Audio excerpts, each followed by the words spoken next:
اخواتاتي كي دايرين؟ ياك لاباس عليكم؟ نتمنى تكونوا بخير وعلى خير ان شاء الله. اليوم فيديو جديد، وصفه جديده ان شاء الله. عندنا باناكوطه بالخوخ كما كتشوفوا هنايا. السيده كتقطع في الخوخ. المهم عندنا 250 غرام ديال الخوخ طري، وعندنا 3 الكيسان ديال الماء، وعندنا روح ديال الخوخ، وعندنا 125 غرام ديال سنيده، وعندنا 3 الوراق ديال الجيلاتين، وجوج فلون عادي. الا ما لقيتوش فلون عادي ديال الشينوا كما كنقولوا ليه، عاد ديروا الفلون ديال البنان المهم فلون ديال البنان غدرهموا نص جوج، المهم جوج فلون عادي. ايوا المهم كما كتشوفوا هنايا السيده، المهم الخوخ غسلناه وقشرناه. ايوا كتقطعوا طريفات ان شاء الله هكا. من بعد غادي ديروه في كاسرونه مع سنيده، غطيه بواحد شويه ان شاء الله، عاد نطحنوه كما كتشوفوا هنايا. ها هو درنا ليه الروح ديال الخوخ وهاد 125 غرام ديال سنيده، يعني تقريبا 4 المعالق كبار، 4 المعالق ديال سنيده. المهم عينكم ميزانكم. عفوا ما درناش يطيب حيت دوخوني بالملي داروه في الكاسرونه. المهم كما كتشوفوا هنايا دوزنا الطحان الكهربائي.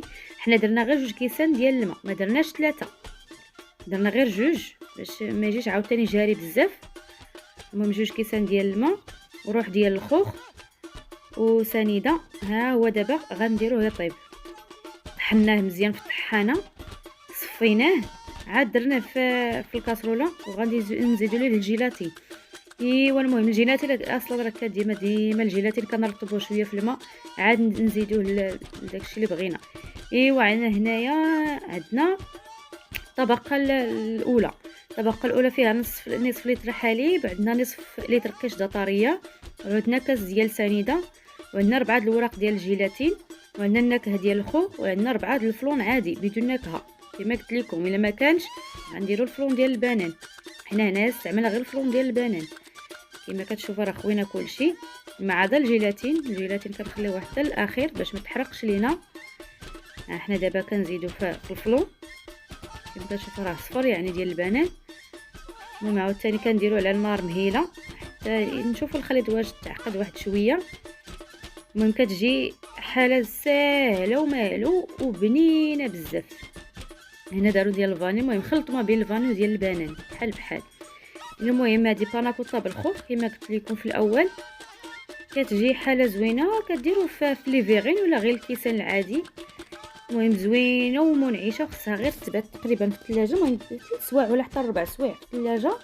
كتجي بحال داك الدانون ديال الشرقي ديال 6 دراهم اللي كيكون في الكيسه ديال الزاج، بحال غير هذاك الديسير كيكون لتحت وهذيك الكريمه كتكون الفوق. حنا درنا العكس، الكريمه لتحت والديسير الفوق. المهم كيجي حاله زوين وغيحمر وجهكم على الضياف.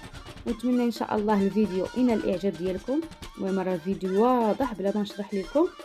ايوا هنا درنا الطبقه الاولى، من بعد زدنا الطبقه الثانيه ديال داك الخوخ والجيلاتين، من بعد درناه في الفريغو حتى برد مزيان. عاد ان شاء الله تاكلوه بالصحه والراحه للجميع.